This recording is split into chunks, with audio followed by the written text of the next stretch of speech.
Imagine touring an art exhibit and having conversations with other art lovers about the artist's work, all from the comfort of your smartphone or laptop. Come on, that sounds like the best thing in the world. Get ready for an art centered conversation on the Startup Life live show. Here we go.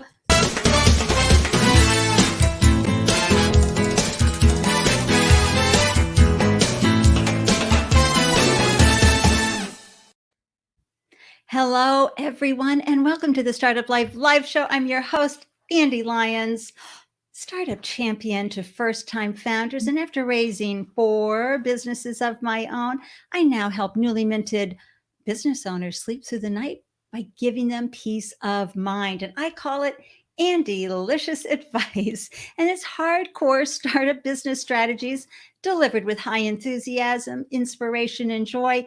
And frankly, you heard me laugh a little because for some people, they hear Ande-licious advice and they're like, oh, and they shudder. Hey, that's not my tribe. You are my tribe because you love how I vibe with the Ande-licious advice. Yay.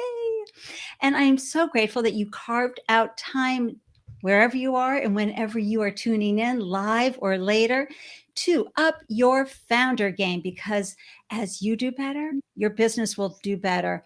I'm also grateful that you tuned in to cheer on another founder. We're going to hear some great startup stories from our guest today. For those of you watching now or via replay, I would be so grateful for your support of the show with a like on this video, right where you are now, wherever you're watching, and a subscribe and a click on the bell icon from you YouTube viewers. That would be so amazing. Thank you so much. Yay. I'm so excited to introduce you to our guest, Jeremy Quant. All right, so let me just pull up some visuals so we can bring some context to this incredible art techpreneur.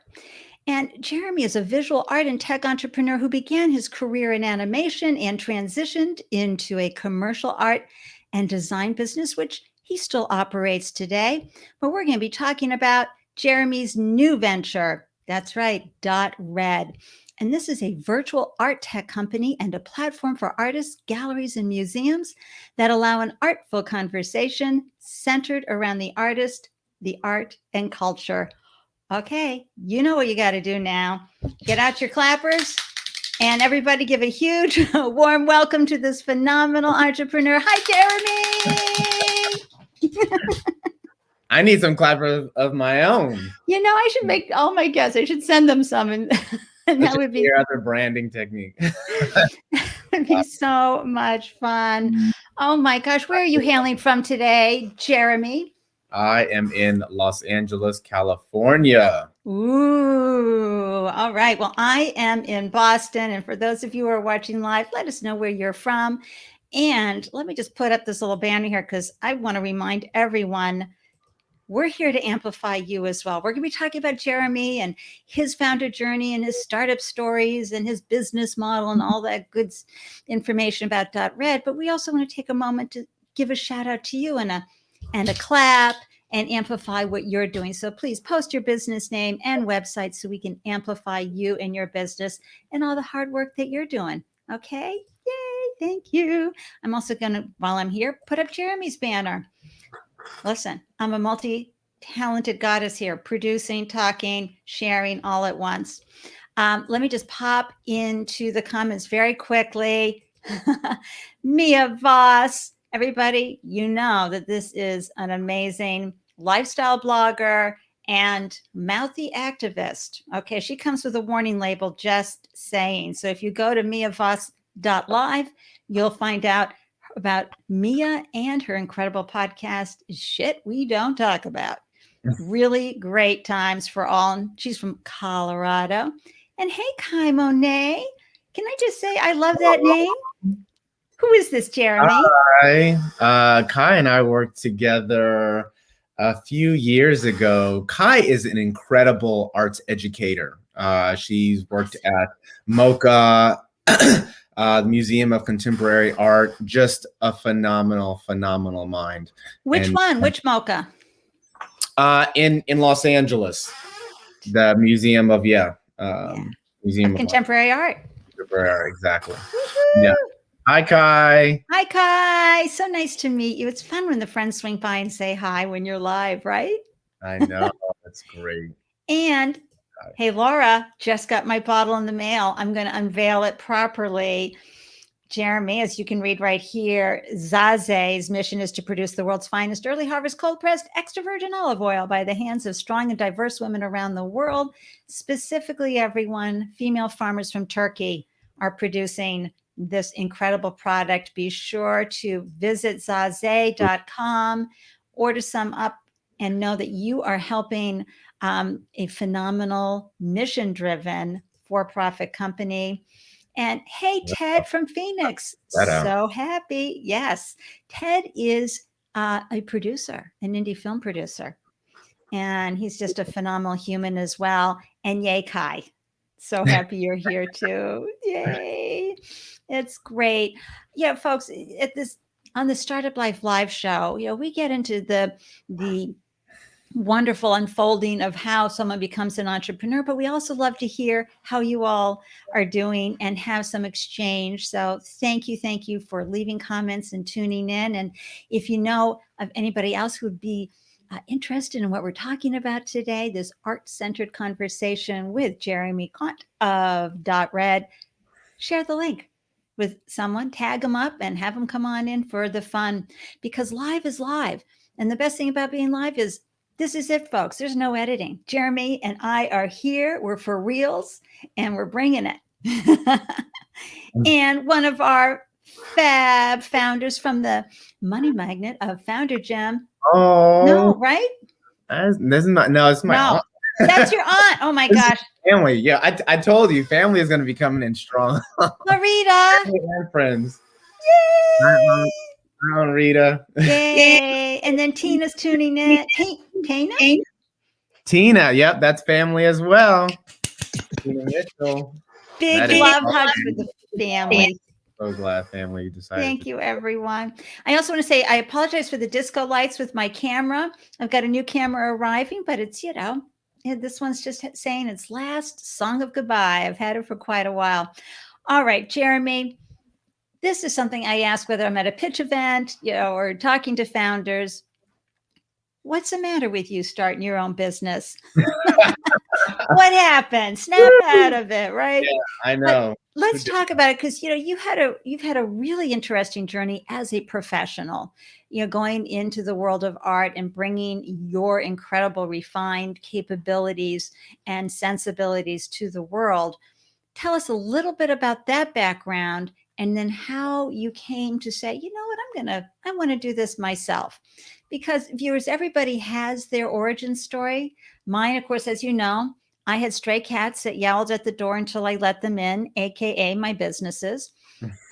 Some people get bumped, fired, and they got to provide for the family. So the next thing they know, they're the reluctant entrepreneur. And the next thing they know, they love it. Jeremy, we're excited to hear how you got started.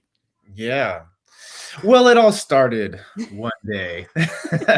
No, I come from a family of creatives, from writers to artists, and I've just been lucky enough to catch a lot of that energy and use that for my own creative vehicles, personal and eventually professional. So I've been drawing and just been involved in art and dance for quite some time. And then, college, I decided I really wanted to be in animation and wanted to be a part of Disney and DreamWorks, and it unfolded into, I did work for some animation companies, some small animation houses.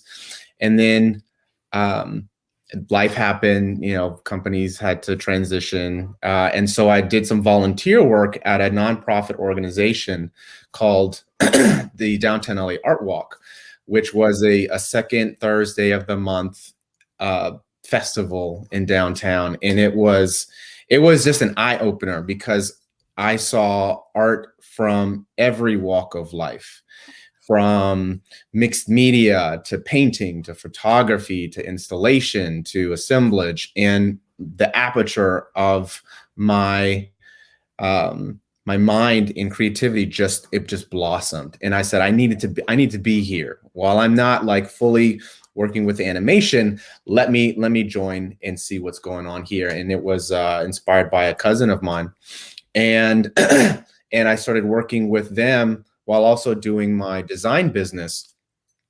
And Well, wait a minute. So, yeah, let me just back up for a second. You yeah, were employed, then you were not employed, and you did some volunteer work. Is correct. that right? And folks, anytime you're feeling really badly about yourself in your life, volunteer work will lift you right out in a heartbeat.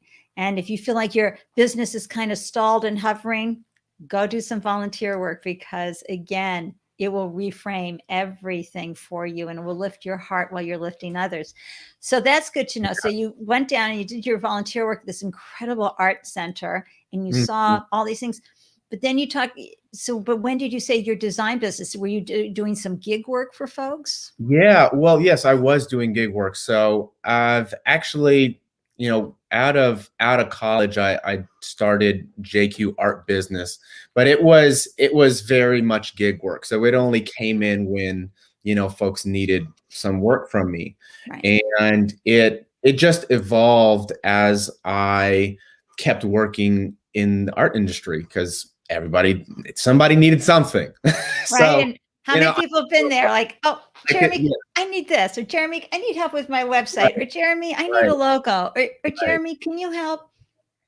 Exactly. But it And wasn't like you had an intention of, I'm going to do this business, I'm going to prove my value prop, I'm going to do this right, marketing, and I'm going right, to have this business right. model.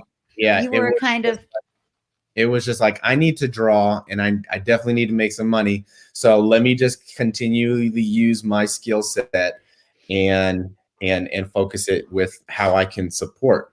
And that's how things just continue to evolve. And so when working with the nonprofit organization, we work with galleries around the city. And one of our missions were to help to lift them up, whether we were doing themed curated shows, whether we were bringing in sponsors, and really creating the environment every month. yeah. So I got a chance to just meet all kinds of creatives, from the artists to the galleries, and it was amazing being in downtown. uh, Oh, rough I'm just grinning ear to ear because isn't it amazing how life unfolds? Right? yeah, And you were down there, so I have a deep appreciation for, you didn't plan this, there was no intention. You went down and you started having aha moments, and you started pulling on threads. And so what was it yeah. about the art exhibits that lit you up? um I really have an enjoyment for imagination. Like imagination just gets me going on beyond so many things. Music helps, but imagination just blossoms what is there for me and what can be created. So I love to live in concept. I love to live in what could be. I that really helps me to be very much of an optimist. Um, Right? so connecting with artists, seeing how they create, and that was actually one big point that I wanted to take away was, how are these artists surviving? I'm an artist myself.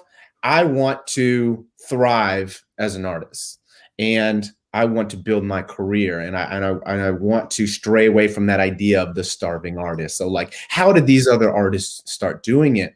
And it was interesting because I was working with a gallery, and we were having a powwow about like what is going to help to generate income for the gallery, but also income for the artists. And I came up with the idea of doing tours.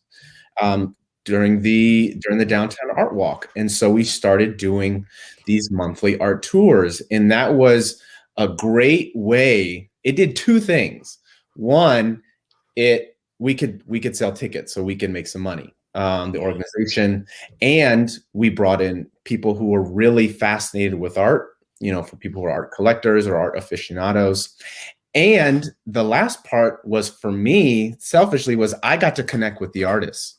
I got to see how they created. I got to see how they made money, how they really built their own world. And I could do that all day. And so we started doing more tours, and then with the public. And if I'm going too fast, please slow me down. No, I'm glued. And then we started doing tours with the youth. We were doing tours with kids, and that blew my mind. I mean, just the imagination of young kids. If you ever get a chance to just go to a gallery with like 8 kids, I mean, sure, they're a little rambunctious, but what happens? Like, tell us a story around that.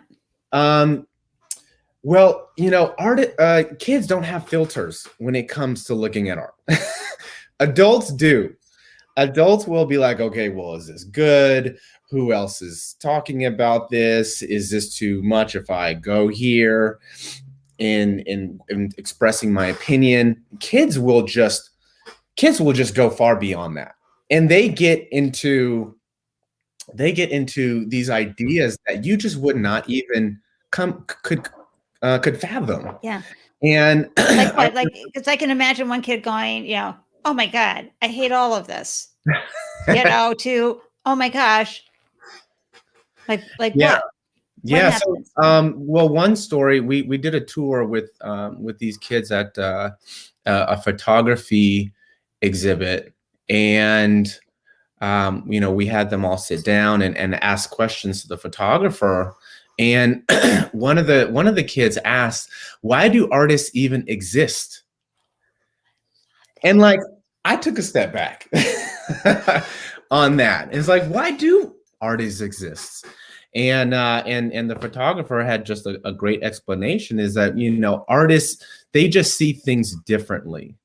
And it's so important for us as a society to know that there's so many different ways to look at something. And it brings you into the fold. It brings your experience. It brings your history into the fold. And I just loved that question. Yeah. I thought it was just a beautiful question to ask. What is your primary artistry? I mean, then seeing, is there a medium that you like to play with and fully express yourself with? Yeah, it's mainly been digital art. I mean, I'm stuck in Photoshop and another program called Procreate. But I've been doing a lot of digital work, obviously for commercial reasons, but I've also done a lot of personal stuff. And then I also love to work in mixed media. Yeah. And what I really love about what you were just sharing is the fact that people's imagination, that process, lights you up, Jeremy. I mean, you're like a light bulb when you start talking about that. Anybody else, can you see that in Jeremy? When he starts talking about, and how they process and how they do, I was just like, I felt a wind coming from you. Oh, it's it's just so invigorating to get perspective. Well, and artists need an advocate like you, and you know that better than anyone. I mean, this is such personal work. And like a solopreneur, right? Artists have to, first of all, create their art, and then they have to market it, then they have to sell it, they have to price it, they have to package it, they have to do all of these things. It's really much better if they can have a representative or someone who will amplify and advocate for who they be in the world. Yeah, exactly.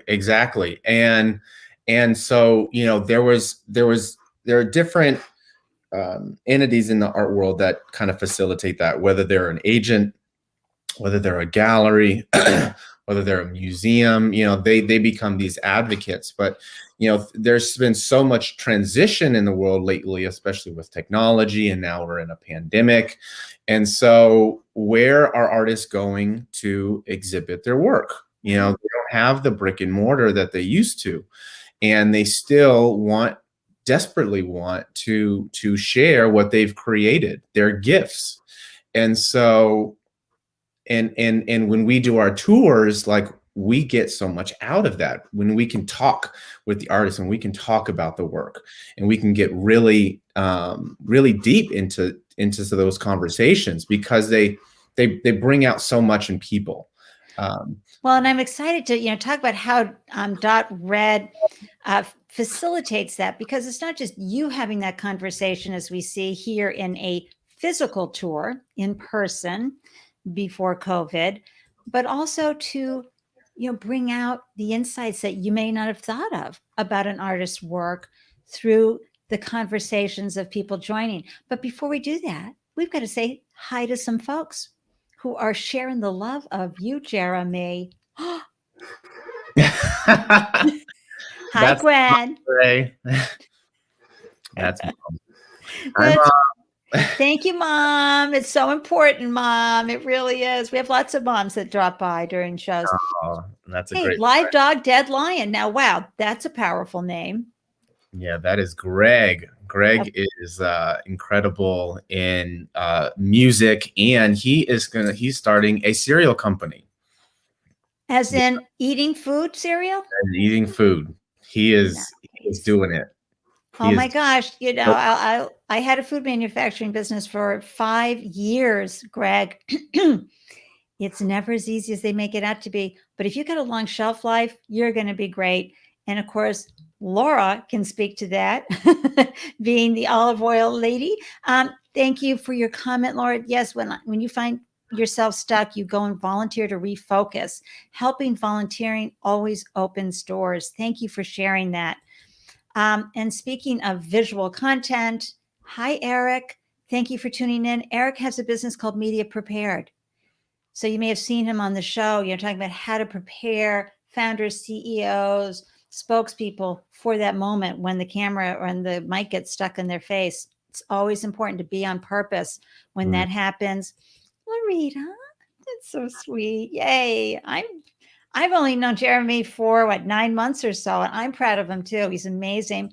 And Nikki Pasquier, digital artist right here. She's the one who's created my whole brand, my whole look and feel, the Andylicious vibe. Wow, Nikki, you are amazing. From the Cotswolds in England. And that's great. Oh, and hi, Uncle David. Hey, and Greg, absolutely good luck. It's it's going to be the best thing you've ever done. Just incredible. So let's move on now to, so you had, of course, on demand, probably very popular. Jeremy, can you help me with fill in the blank with your digital art, helping people with their branding and their websites and any other kind of artwork, art needs, commercial art, etc.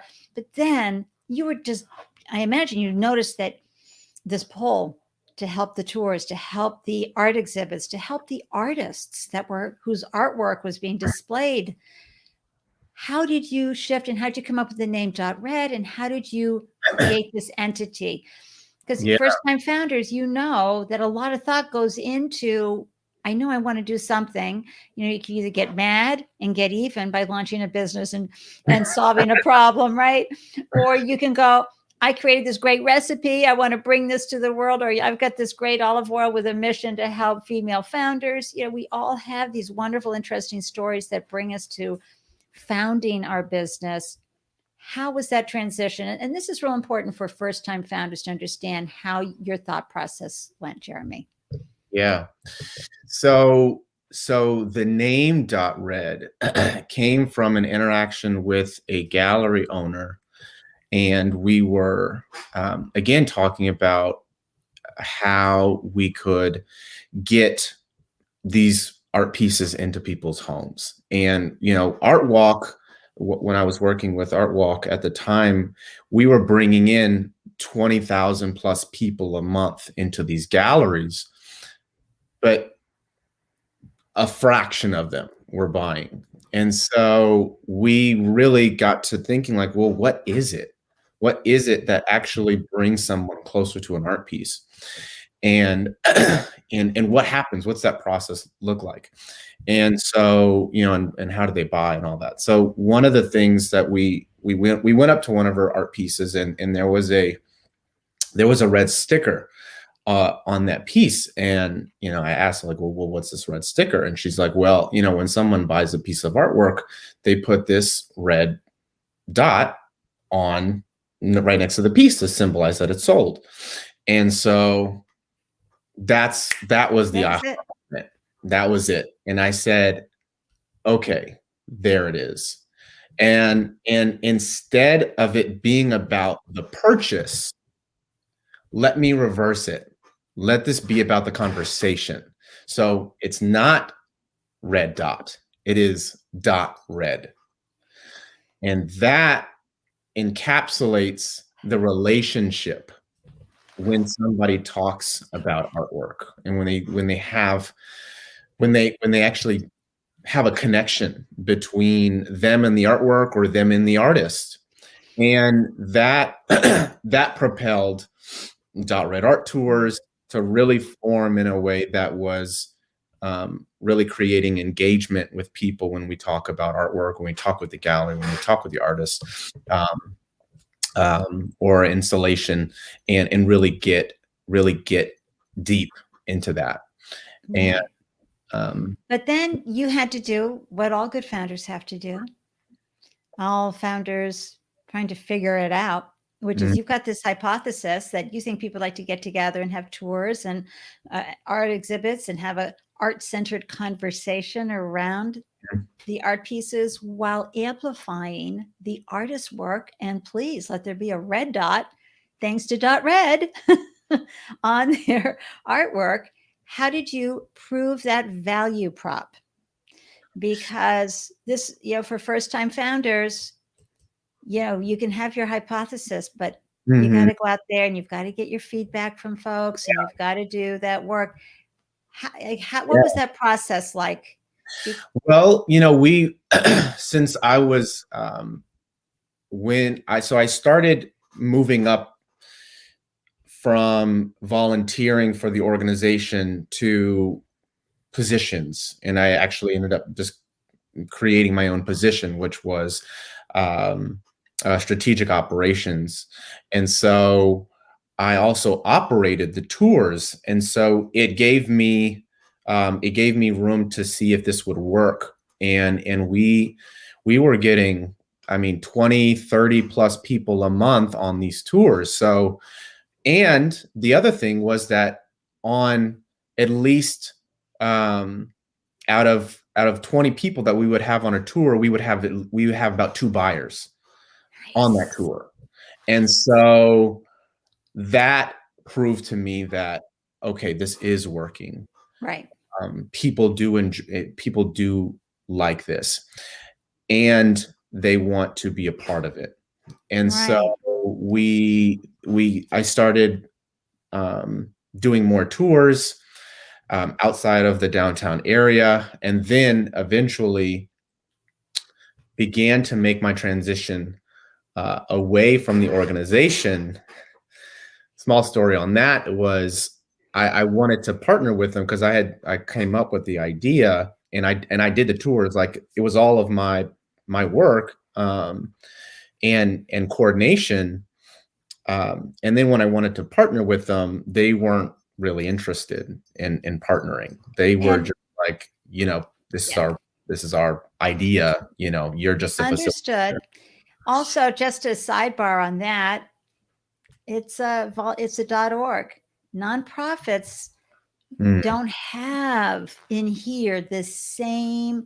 Oh, we could leverage. Jeremy could partner. We could get this, and they are on a specific agenda. This is my experience from witnessing similar opportunities. That entrepreneurial mind, bringing that to nonprofit. Also, based on how they fundraise, who their sponsors are, it tends to be a little tricky, but that's okay because you needed to go off and do it yourself. Exactly. What I find, particularly interesting is that you wanted to become an art tech entrepreneur. And so you're going to have to figure out that technology arm. But before we go into how that all worked out, let's chat with a few folks who are saying hi. And Nikki is saying, I just have to say, Jeremy, your taste is amazing. Pink Floyd. I missed that, Nikki. Totally went over my head. Thank you. Oh my gosh. And then Game Changer from Gwen and changing the game. Absolutely. And love the story of Dot Red.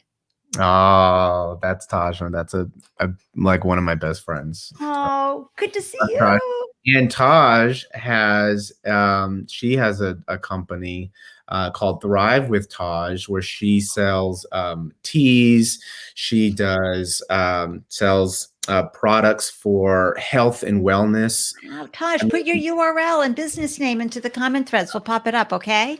So people can go check you out now or later. That's wonderful. Oh, and another howdy do from Chris. Tell Chris I said, hey.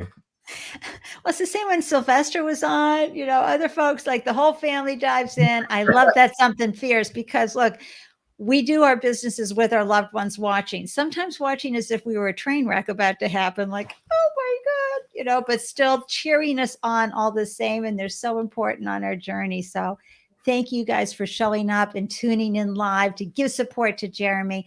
So Jeremy, we were talking about this, Ethan and I on Friday, about how there's this mythology that you need to, quote, have a CTO founder, co-founder with you, that, when you're a non-tech founder, how that works. And that is, you need to go out and partner with folks. That's not true. Go watch our episode with Ethan to get deeper clarity on that. But you decided to launch a tech platform. Talk about that so that other founders who are non-tech, I mean, you didn't get a degree in computer science, did you? No. I did not. No, so art technology, well, I was raised around the computer. So, and because I also created with the computer, there was a relationship there. And my fascination for art just spans beyond just, paintings. And the digital age of art is coming. And it's coming with the swiftness. And so some of the things that I've seen are just mind blowing. And so working and doing tours, I knew that there was a next level. And the next level was in bringing it to more people, because I can only fit 10 people, 20 people, 30 people max on a tour. I was like, I need to fit everybody. I need to fit everybody. And so there's only so many people you can have in that room talking about that painting. So yes. Exactly. And so so I was working with some folks on trying to actually for Art Walk, because I wanted to help them expand. And one was creating an app for them. And long story short, because they weren't completely interested in, and as you said, nonprofit structures are a little different. It could not really sit in Art Walk. So I took .red and I formed .red Art Tours, which then came .red as a technology platform to create conversation around art, much like what we would do on the tour. And so this will be a little bit more self-guided, but what's great about it is we get the artists to share via audio about their work. We'll get the curator to share, and then we encourage our audience to to listen in and share their feedback, all via audio. And Shall we play the video, a little bit of the video? sure. Yeah. Would Yeah. that be a good time? Folks, we got a little bit, it will just be a minute. So hang in there with us and you'll see a little bit of the conversation that happens in a .red tour. Welcome to Love in the Time of Corona. An in-gallery exhibit by BG Gallery with a virtual exhibit by .red.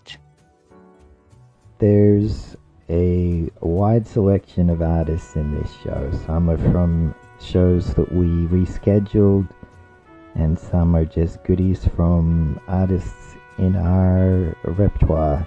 We wanted to have artists that would bring a little fun and an escape from the goings-on. And we have a great selection of artists to explore virtually in lieu of walking in person. Right now it's a virtual time in the art world. There's a lot more going on with online exhibits and... Okay, so you guys get an idea, right? How cool is that? Really cool. Talk a little bit about that piece. Well, thank you. So Love in the Time of Corona was an exhibition by BG Gallery, and they displayed around 20 different artists, and each artist talked about their work. One of the pieces by a photographer, Dan Busta, if you remember, there was a model with a whole bunch of polka dots around in the studio. Talks about his exploration in photography and in shapes. And so he had a piece that was built around the dots Right. in the work. And so each artist has that, or each piece has a conversation from the artist. And what I love, and folks, audio platform for community is wonderful because first, you can stay in your jammies and you don't need to do any hair and makeup, right? You can be anywhere. You can always have the mute button going, but you can be anywhere on your smartphone or your laptop. And you said it could be self-directed, or you could have an opportunity where folks can all gather. Yeah, so we're in the beta phase of the platform. So the development of that live feature where everyone can join in, that's coming. That's coming. So right now it's still a thread like your sort of Instagram comments. Yes. But we look to have in the near future the ability for these group chats around just a piece of work. And so you can join these rooms around an artwork and talk, and someone can lead it. That is really cool. And also, it gives I think, the artist's ability to share their history, their lived experience. What did they bring into this? Why are you photographing a woman with those? I mean, my jaw dropped when I saw the photograph with all the dots. I thought that was really amazing. But it gives you a chance to get to know the artist, and you get to build, a relationship with them. Maybe not in person, of course, but you get a better understanding of who they be. And will you have the opportunity where the artist can be there live to talk about the art? Yeah. So what we've been doing so far is when we have our openings, we have them via Zoom. So eventually we'll hope to have it via like a video implanted in the app. But right now they're Zoom openings, and so we'll have conversations with the artists, and then we'll talk about their work, and then we'll go to the next piece, and then of course the audience gets to share, ask questions. I know Eric is going to come up with a comment any minute. You need to do it in StreamYard. Because it's so easy. And then you could do a private event, meaning you still can have all these wonderful commenters, right? Sharing their info. But you're right. The audio, not sure if they're there for audio yet, but yeah, they'll get there eventually. But I love that. In Zoom, at least folks can share, right? They can come Exactly. in and start talking. Got it. Exactly. Yeah. So that, so that is what we've, built so far, and we are in development. So I have a chief product officer, Chris, amazing man. And how'd you find Chris? I found Chris in a leadership program called Landmark, and just there you go. Like talking with somebody about the business, and his ears perked up while we were talking, and Chris also came from a background in art, couldn't fully realize it, and got swept into technology. He's worked in Silicon Valley for major tech companies, and gosh, I'm just so lucky to have him, because he's just brings a wealth of knowledge around tech where I don't quite get. Like he can see a little farther than I can, believe it or not, with technology. But this is the good fortune that can happen for founders, right? Yeah. There I was at an event talking about my business, and someone's ears perked up and said, "That sounds amazing. Tell me more." Mm-hmm. And then, like a good relationship, you start building. Exactly. Start sharing. And so you brought him on, and he has his role. What's his title again? Chief product officer. Chief product. So what does a chief product officer do? So they primarily work on like what the offering is, and how do we package the offering in a way that really resonates with the audience.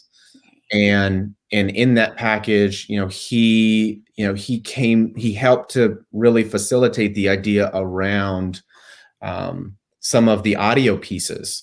Nice. And also coming up with strategies where we can even bring in, like, say, sponsors at some point. They sure.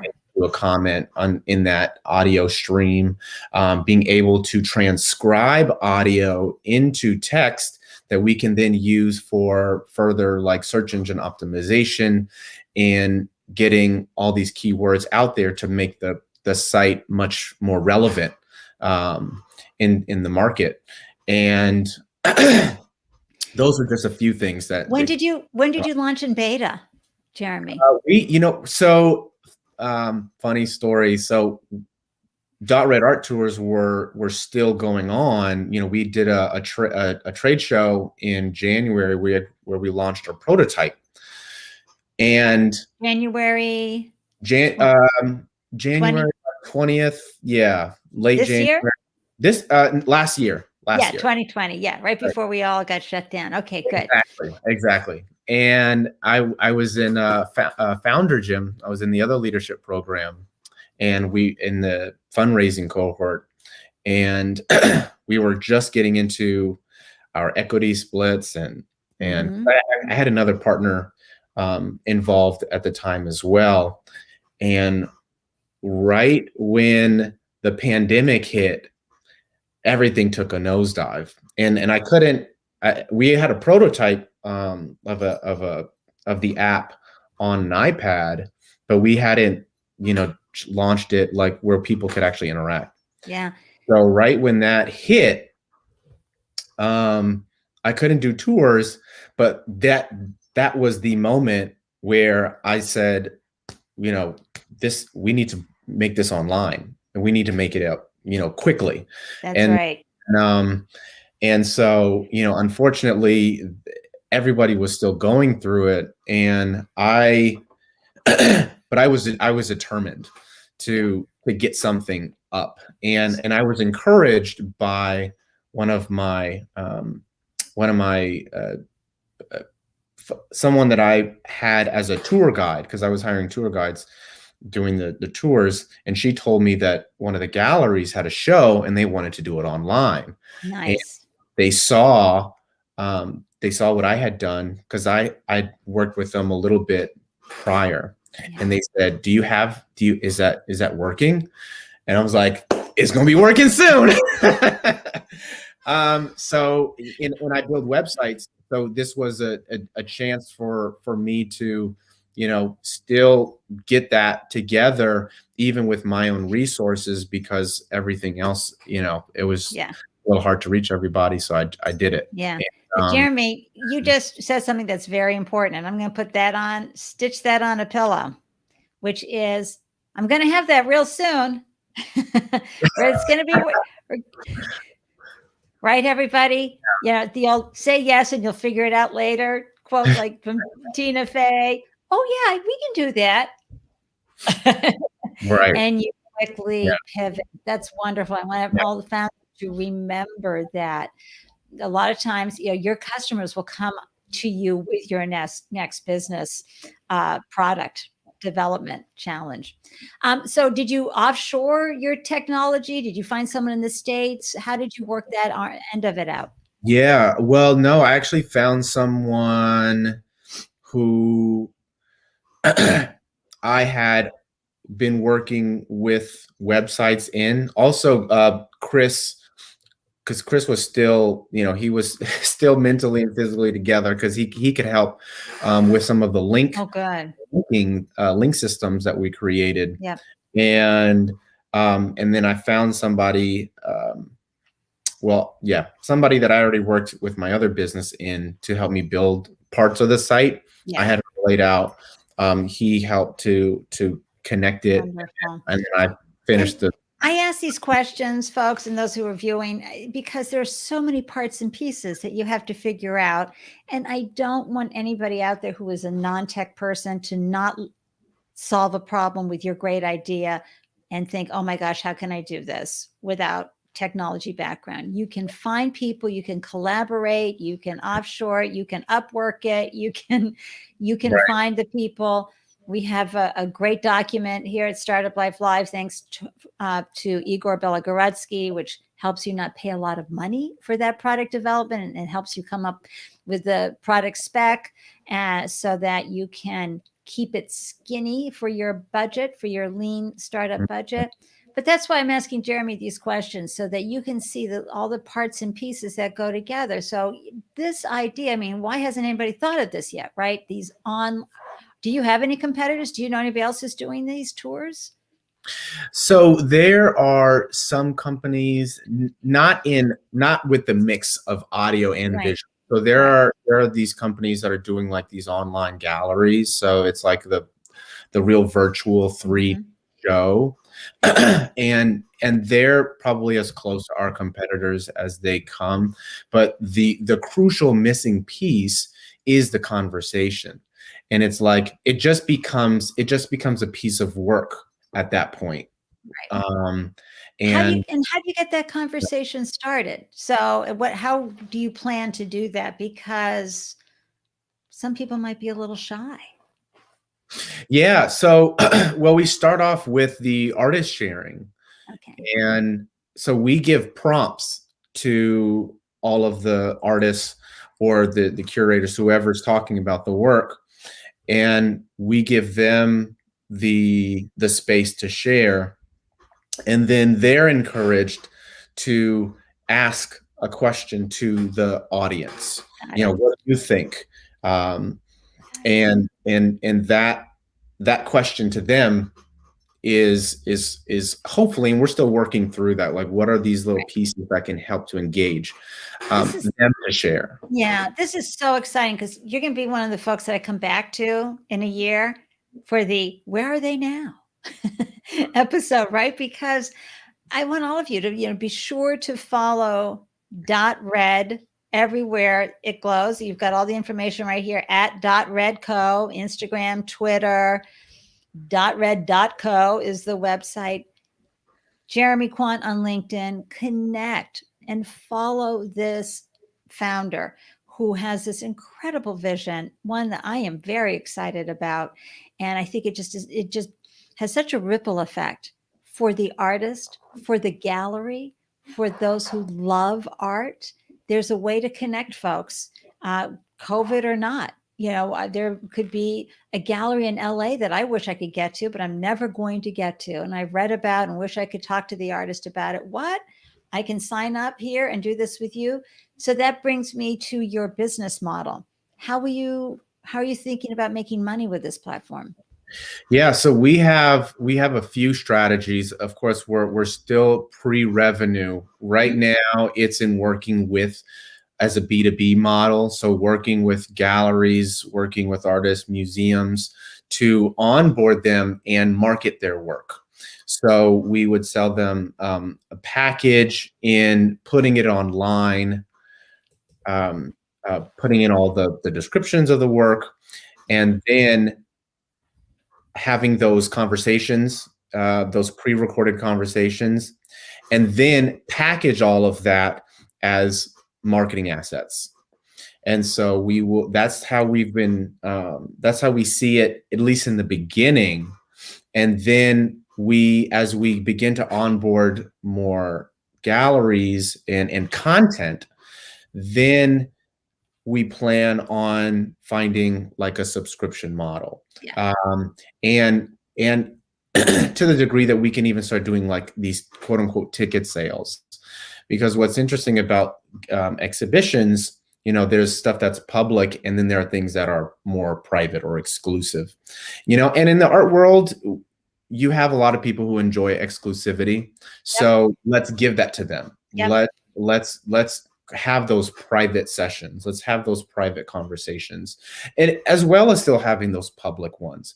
But now, instead of paying a high price or not even being able to get into it, you can make it a little cheaper and have that value. Sure. From the comfort of again your phone or your laptop, and that we think will be a big value proposition for folks who want to maybe see the Louvre, who've never seen the Louvre before, but and a cheaper price to see all the work. Yeah, and have it feel a little more intimate, because there's one thing to watch All About the Louvre on PBS, or the National Geographic Channel or Discovery Channel, but it's different when you're being invited in. And first-time founders, Jeremy is figuring it out. How do we make this a sustainable and profitable business? You constantly have to be thinking of different ways to make money, and that's all a test as well, an experiment. You find out, you start pulling on one customer segment, one customer distribution channel, like B2B with galleries, and then you find other ways. And I love the timing. I think it's exquisite. We've seen with the launch of Clubhouse that people like this audio conversation a lot, and there's community involved. And you can ramp that up, and you can do it in a meaningful way that works for you.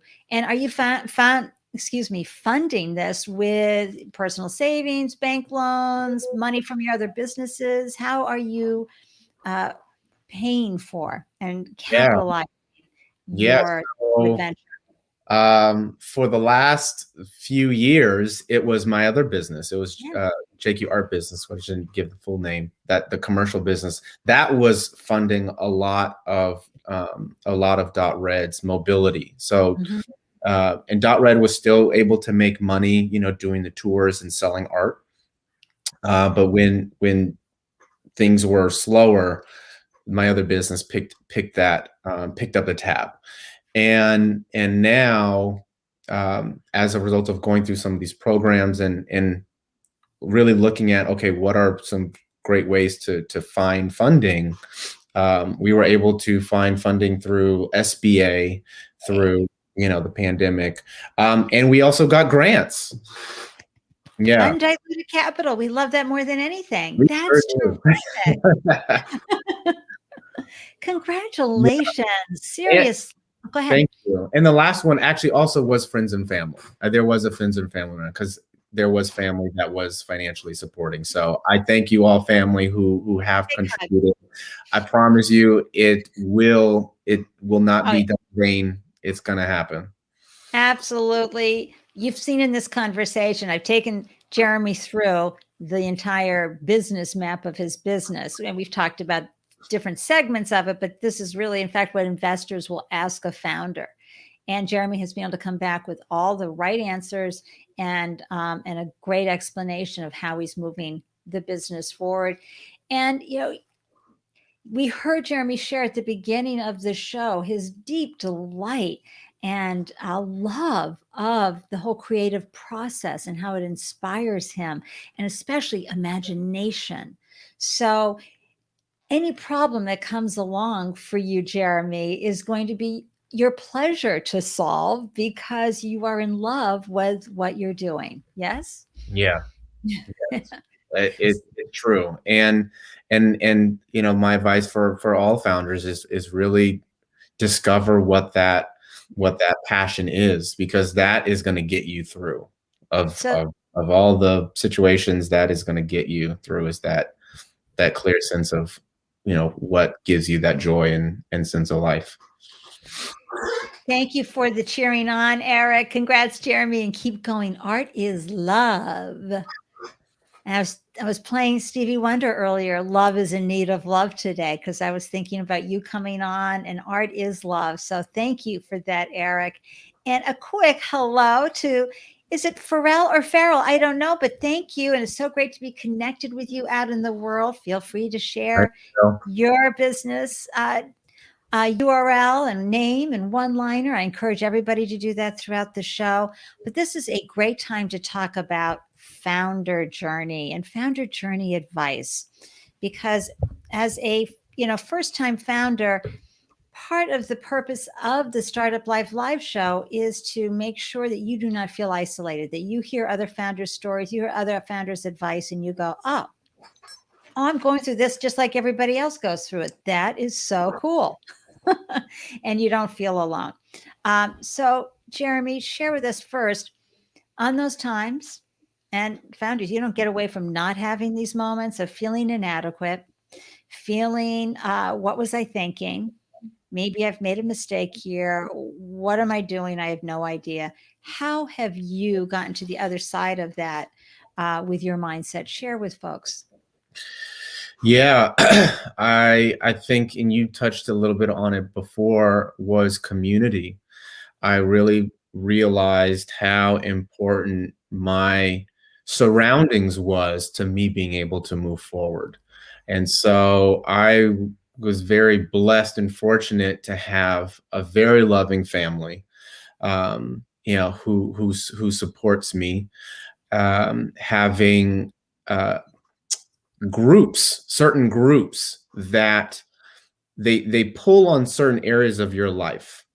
One of them, like, I have like this kind of emotional support group that I've been developing over the last, I think, couple years. It's like 5 of us, and we talk about it, everything.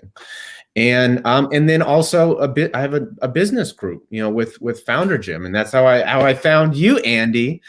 God, I'm feeling a shout out moment. Shall we do a quick shout out moment? Founder Gym. Out to Founder Gym community. I mean, everybody, this platform here, Founder Gym, is so powerful.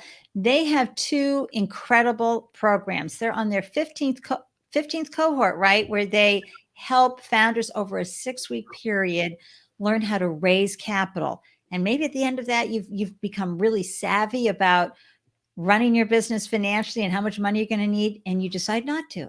It's okay not to raise money, but you need to know how. You need to understand all that underpinnings. And what I came to appreciate from having gone through the Money Magnet program, which is all about marketing and all about challenging your mindset around money, because sometimes we got generational junk in our brain around worthiness that tells us, no, can't be doing this. So what I appreciate the most, Jeremy, about Founder Gym is not only Mandela and Paige who run it, and the team who are there, but they deliver at such a high caliber so that when you show up, folks, you are expected to raise your game. They do not dumb down a thing. And I love that, because you are a founder. You don't have time to be stupid about your business, and you have what it takes to jam with your business. And when someone sets the expectation of you that you're going to be amazing, you will be amazing. And they give you the tools. And because Mandela's background is in ed, and she's an educator, Paige's background is in education, you are getting truly challenged and trained by folks who know what they're doing and they use all the best tools. There you go. That's my shout out, everybody. Another great resource out there if you're a founder, foundergym.com. Yeah. That's how we met. So you have been, on a founder journey for how many years now? When did you first put out your shingle, just as an artist, JQ Art? That came soon after college, actually, or when I got back from my trip. I went traveling. But JQ Art Business was like, I need to do it. Yep. And my dad, also encouraged me to at least have something while I'm, looking for work. Is like, you can do stuff. You can work. Smart. So good to know how to make money no matter what. But you have learned things along the way from your journey. So I'd love to know and have you share with folks how this entrepreneurship journey has served you, both personally and professionally. Oh, I mean, immense. So the big takeaway of being a founder is you learn to think on your feet. You also learn to plan because there is no growth without plan. And you also learn how to ask for help. And I think that has been a big takeaway for me. One thing that I will say that's recent that I picked up from Founder Jim, and I wanted to show this Mandela. I'm going to show it to her soon. Is a playbook. This is my hack. Everyone has a playbook. It's your playbook of behaviors. It's your playbook of what you tell yourself. It's your playbook of your actions.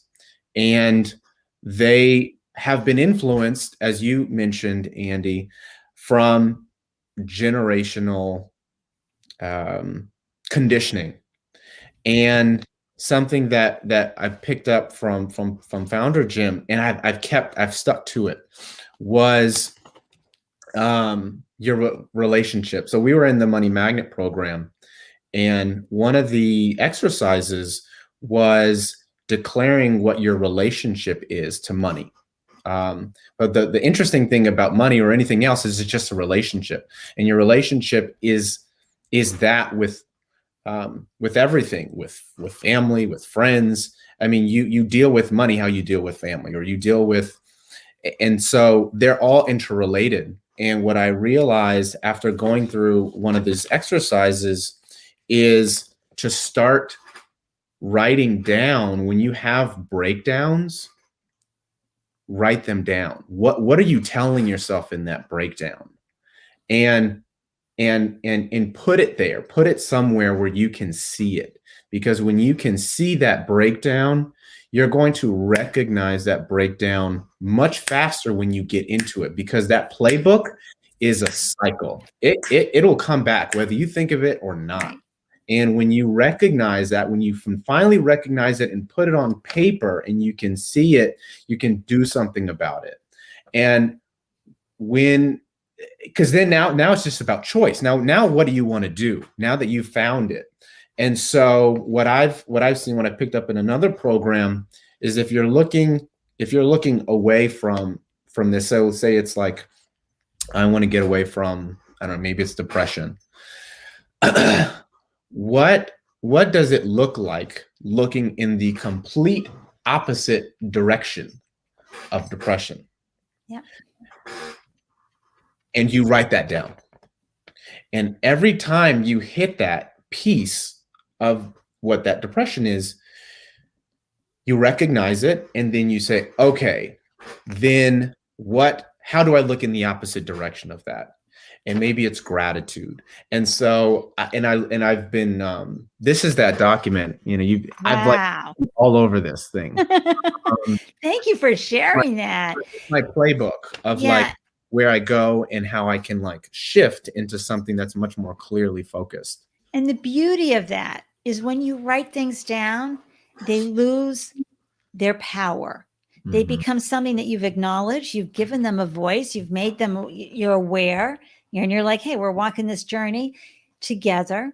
They're part of it, but they don't have such a loud voice anymore because you are aware of their existence instead of just pushing them away and not dealing with it.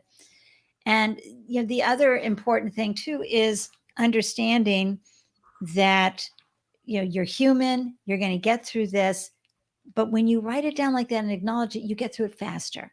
Mm, So really, I mean, till you die, there's some things that are just always going to be part of your playbook, but you're going to move through it faster. You go, oh, yeah. that's coming up for me again, but whoop, move through it faster. And Yeah. that's why, Jeremy, I always say that entrepreneurship is the best personal development program out there.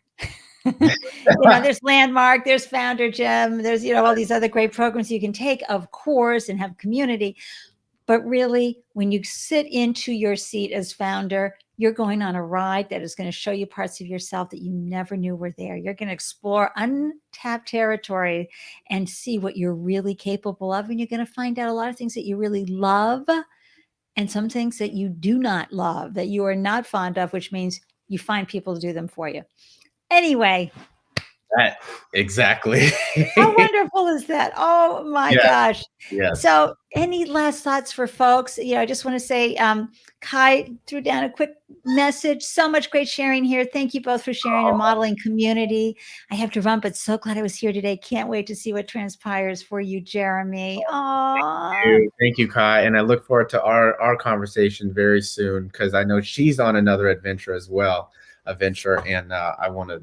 Very exciting. It's so great to support other founders. And thank you for following Jeremy everywhere he glows, Laura. That's awesome. Oh, yeah, it's with a CO. Yes, there's you can see right here on the screen here. It's .red CO, but you're almost there. You'll figure it out. You'll see his wonderful brand. Any last thoughts for folks as we wrap this conversation up, this art-centered conversation? Yeah, this is one thing that I picked up in a meditation, and I have to share it. And I wrote it down so I wouldn't forget it. Is your gift is only present when you give it away. I'm going to say that again. Your gift is only present when it is given away. Everyone has gifts. It's whether or not people recognize you have that gift. And they only can recognize you have that gift is when you share it. There we go, everybody. That's beautiful. Thank you. Thank you very much for that moment. Thank you so much for being here today. And I'm sorry, Nikki, I didn't see the Pink Floyd picture behind Jeremy. So I was like, Pink Floyd, what's that all about? Until he was just sharing that moment. So thank you, Jeremy, for bringing your brilliance today. I'm so excited to come back to you in 6 months, 12 months, find out what's going on. Of course, I'm watching your journey daily because I love and adore you so much and consider you a dear friend out there in the world. But I know others will be joining me and cheering you on and adding wind to your sail. Again, everybody, follow Jeremy and .red everywhere he glows. It's a beautiful brand, and he is definitely giving his gift away through .red by helping artists and those who exhibit artists' work have more meaningful connection with those who love art and buy art. Yeah. Yay. Thank you. I'll see you in the green room in just a second. I'm just going to. I just want to say thank you. I got to pause you on that because Ande, you are incredible. Just your offering to the founder community and just people who are looking to share their voice. You do it with such authenticity and such love and passion that, like, the reason why this conversation is so delicious is because you bring it in. Thank you. And you bring it in every time. So people who are watching, for that. Make sure that you continue watching and supporting Ande because she is glowing up like you wouldn't believe. Thank you, Jeremy. And here's some last smooches. Love it. Thank you for sharing that. This was awesome, right, Taj? That was really cool. Oh, about giving your gift away. Thank you. And no kidding, Jeremy. Auntie.